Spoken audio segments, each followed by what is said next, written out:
गृहस्थ आश्रम कहा जाता है हमारे हिंदू माइथोलॉजी में, या जो हमारी भारत की संस्कृति है इसमें इसको गृहस्थ आश्रम कहा जाता है। ये टफ आश्रम है, ये कंफर्ट जोन नहीं है। आप आराम से मज़े से बहुत खाना वाना खा लो, अच्छे से लाइफस्टाइल जी लो और फिर आप लाइफ को छोड़ो और फिर अब बच्चे आपका सेवा करेंगे, आपने बच्चों को जन्म दिया तो वो आपकी सेवा करेंगे। ये सब नहीं है, उल्टा अपोजिट है। 50 के बाद वानप्रस्थ है, फिर संन्यास आश्रम है, आप सबको छोड़कर जाना होता है। तो ये बिल्कुल लोगों ने इसको उलट पुलट घसड़ पसड़ कर दिया है।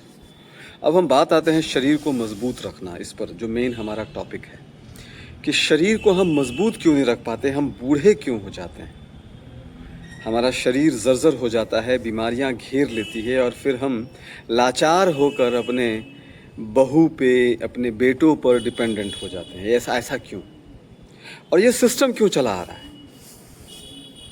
लोग क्यों, अब शादी करने के बारे में लोग कहते हैं कि भाई शादी अगर हम नहीं करेंगे तो बचपन में बुढ़ापे में कौन देखेगा।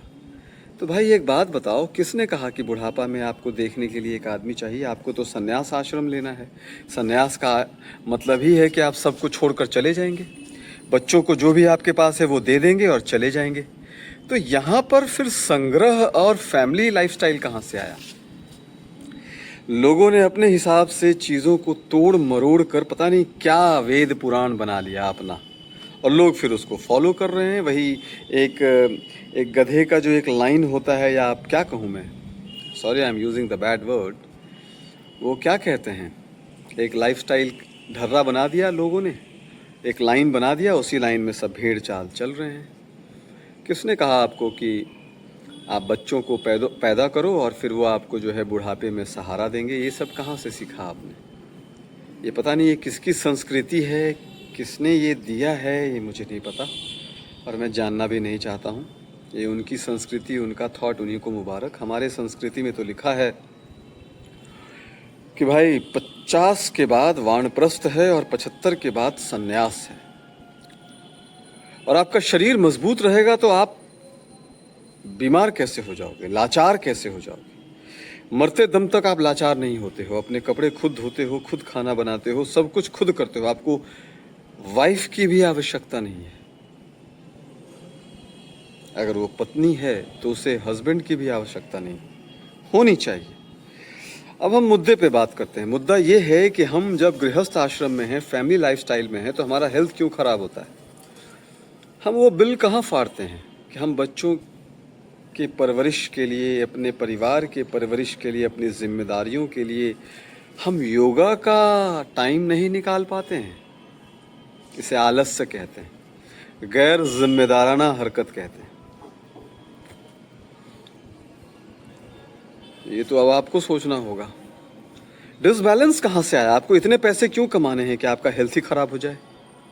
क्यों? पूत सुपूत होत है तो धन संचय का है, और पूत कुपूत हो तो धन संचय का है। अगर आपके बेटे में दम है तो उसको आप अपने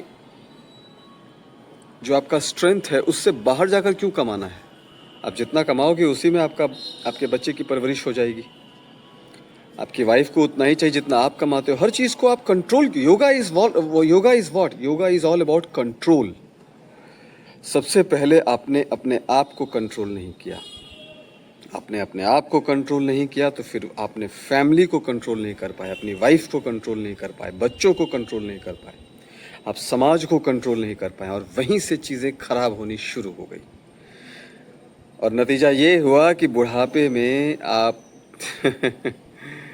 बीमार हो गए, आपकी स्थिति जर्जर हो गई, फिर आप डिपेंडेंट हो गए। कौन सेवा करेगा? करते हैं लोग मजबूरी में, अपने माँ बाप की सेवा करते हैं। आप चाहते हैं कि आपका बेटा आपका सेवा करे?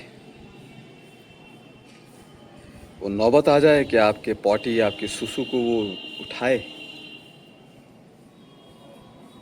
ठीक है, आपका बेटा है, आपकी मर्जी। अब ये जो है, इस पर मैं बहस नहीं करना चाहता कि भाई दैत्यों की भी सेवा की थी उनके बच्चों ने। बच्चे तो माँ बाप गलत भी करते हैं तो वो बेचारे उसको झेलते हैं, उनका साथ देते हैं। क्रिमिनल एक्टिविटी में भी अगर कोई बाप इंडल्ज है तो उसका बेटा साथ देता है ना, साथ में बाप के जाता है ना मारपीट करने। तो ये सब क्यों है भाई? आपको एक अच्छी संस्कृति मिली है, एक अच्छा ज्ञान मिला है, तो आप योगा को फॉलो करो, अपने जीवन को सफल बनाओ, शरीर को मजबूत बनाओ, जिम्मेदारियों को निभाते हुए, समाज को निभाते हुए, हर वो चीज़ को निभाते हुए आपकी सबसे प्राथमिक जिम्मेदारी क्या है? इस शरीर की जिम्मेदारी, इस शरीर को फिजिकली स्ट्रांग रखना, तन से स्ट्रांग रखना, मन से स्ट्रांग रखना, इमोशन से स्ट्रांग रखना, और इसके बाहर जो भी जिम्मेदारी है उसको भी निभाना, और वो जिम्मेदारी निभाते हुए इस शरीर का त्याग करना।